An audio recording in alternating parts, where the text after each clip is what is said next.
Hi, thank you for joining us for this webinar. We will be talking about programming life for a better world. We will also be talking about bio-innovation and biostrategy. I have the privilege to be with three great people and great speakers, and we will have a very beautiful afternoon in Spain and morning in the States.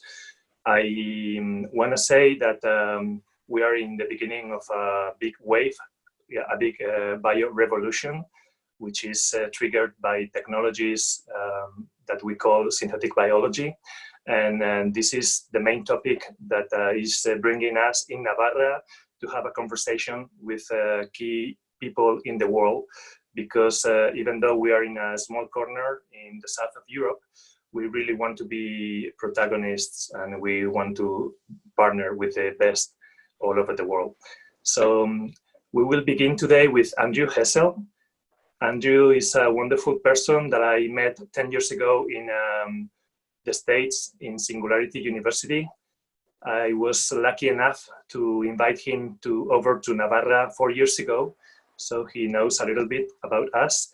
And I don't want to say too many things about him, but he's a wonderful speaker, a bioactivist.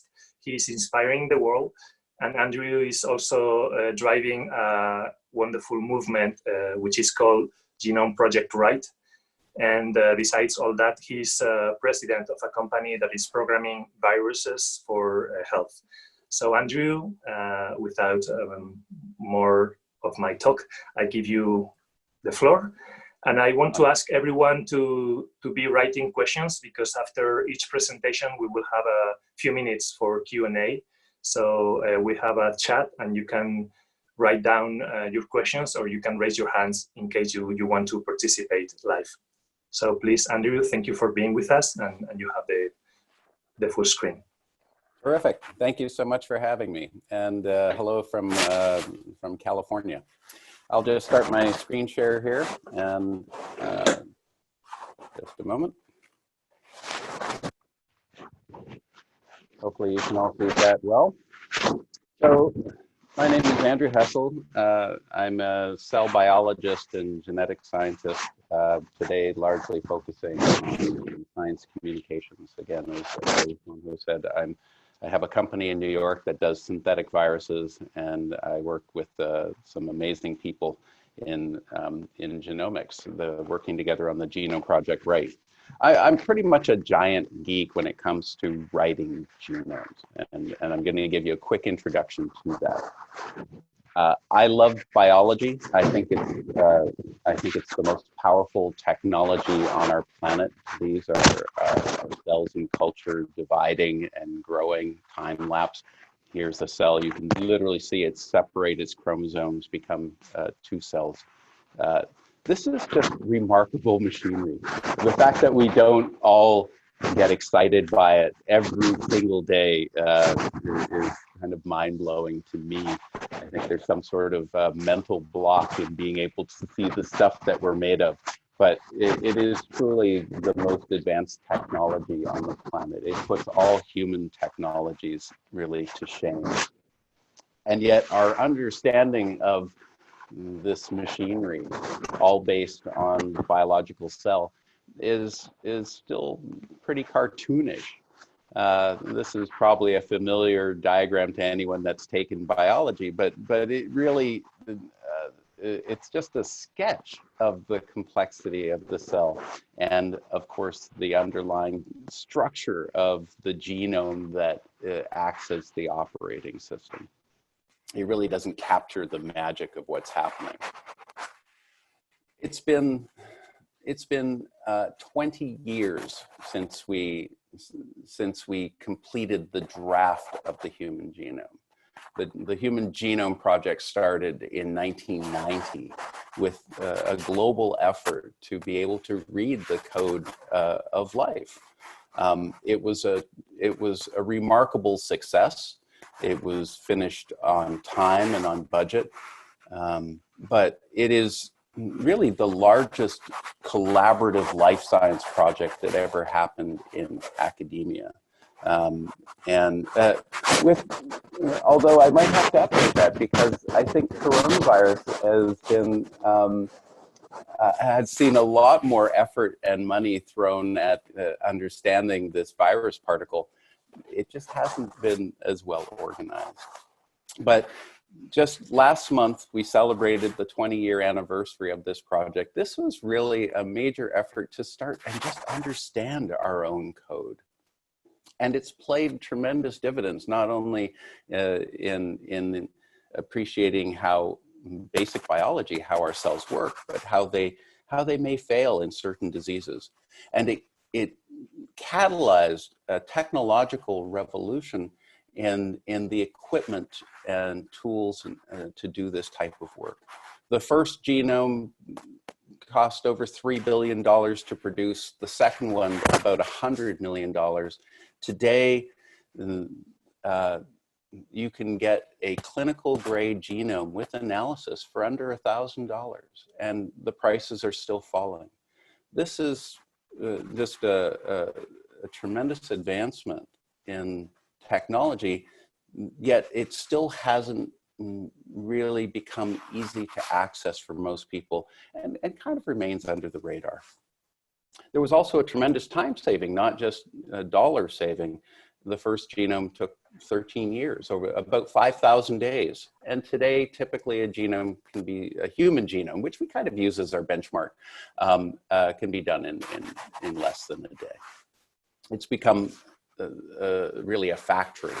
This is a photo from BGI in Shenzhen, China. You can see that these automated sequencers, it's just rows and rows of them. It's become a factory to do this type of engineering.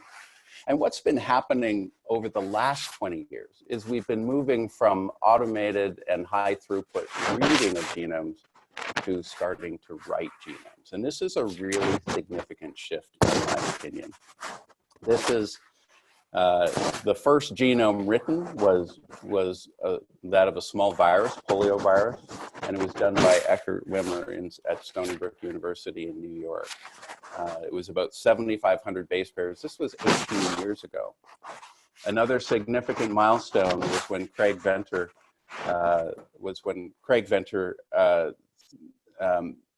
synthesized the genome of the first cell.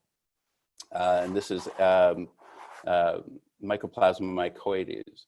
So he described this as the first cell that had a computer as the parent. There's an ongoing project to synthesize the yeast genome, which is a eukaryotic genome. And last year, one of the great cellular ambassadors, E. coli, was synthesized in completion by Jason Chin's MRC. So we're getting better at synthesizing genomes. We've been moving from the smallest genomes, viruses, to microbes, single-celled organisms. But why are we doing this in the first place? The answer is it really allows unprecedented control and understanding of an organism's form and function. So it powers basic research. It accelerates the development of diverse applications, and it opens the door to novel capabilities in organisms because there's no species barrier. It's really a revolution in evolution.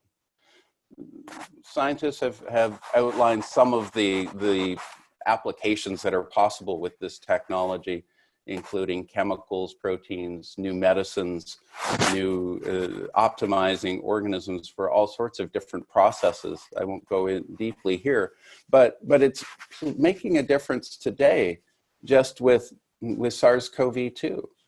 I was impressed by how quickly scientists were able to synthesize SARS-CoV-2 once the genome sequence was published. It moved very quickly from the sequence being publicly released to a Nature paper in less than 40 days. How long will it take to start synthesizing complex organisms like ourselves? This was graphed out last year. It turns out if we if we just look at the trend line and extend it out, it will take to about 2050 before we start to synthesize large genomes like the human genome. But this is where the organization that I've been a part of for 4 years, the Genome Project Right, could make a difference. The part of the goal is to accelerate the technology and processes necessary to kind of reach gigabase scale or billion-base genome engineering. I also believe that we're going to see a revolution in the technology for writing genomes. I say that the writing a genome will quickly equalize with the time and cost of reading. And of course, we've seen a massive reduction in the cost of reading it. The writing lags by about a decade, but I think we're going to see a tremendous acceleration in that technology in the next while. And truly, this will lead to a radically different perception of life science, because it'll move much closer to life engineering, much more like software engineering. And with that, I'll stop sharing. Thank you for your attention, and please feel free to reach out and ask questions.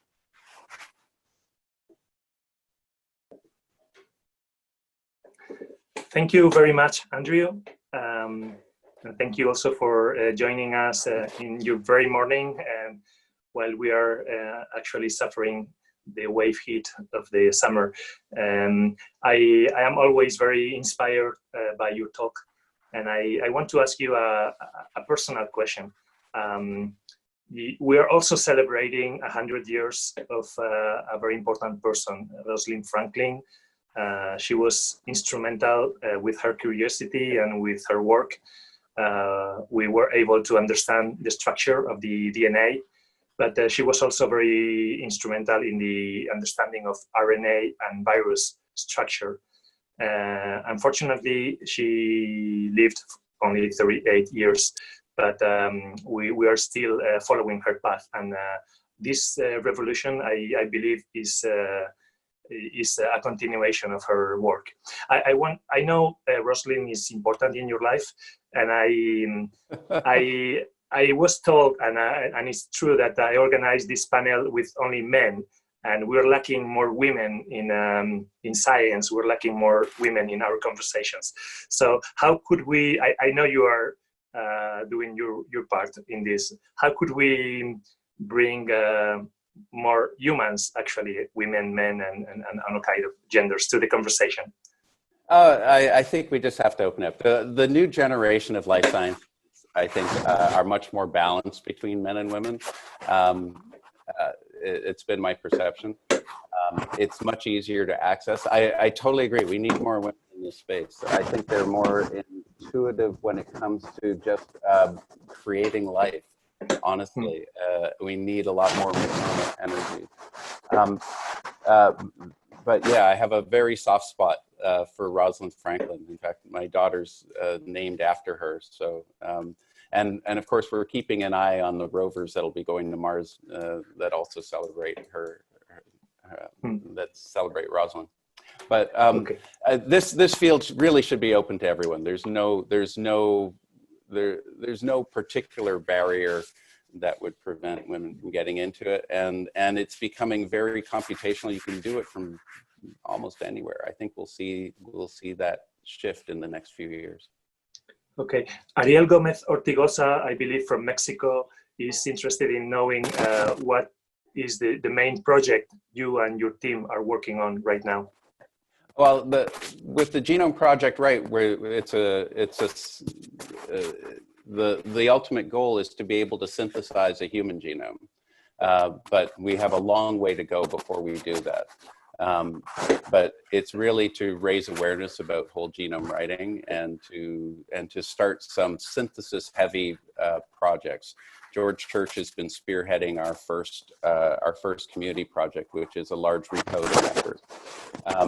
With my company, we're doing synthetic viruses built from scratch with to make them cancer fighting and to target them exquisitely to particular cancers, and to do this in a very short time period. Okay, can you talk a little bit about what is important to talk about now when we are going to write genomes and program life. Besides technology, what is the conversation about ethics or regulation? How are you driving that through your project? Well, with the genome project, right, we've always included ethicists from day one. And I'm not an ethicist, so I learn from those discussions more than participate. I tend to be more technology focused.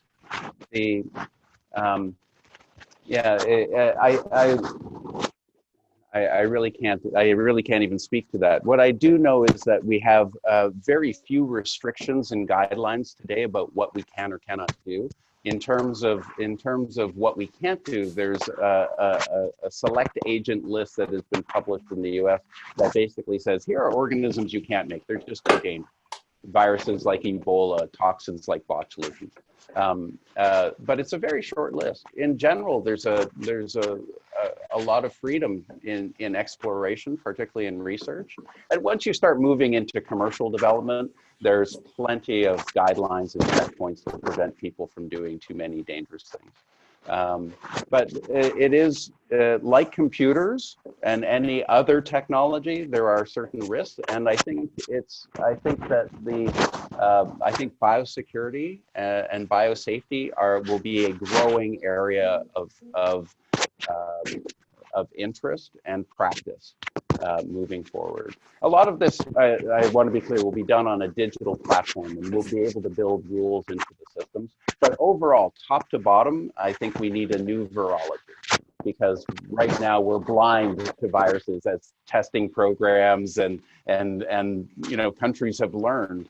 We're just with coronavirus. So coronavirus in some ways will be a catalyst, I think, to much safer biological engineering moving forward. Okay, thank you very much. We still have a couple of minutes, and I'd like to take advantage of that, asking you if you could summarize how an ideal platform for programming viruses or programming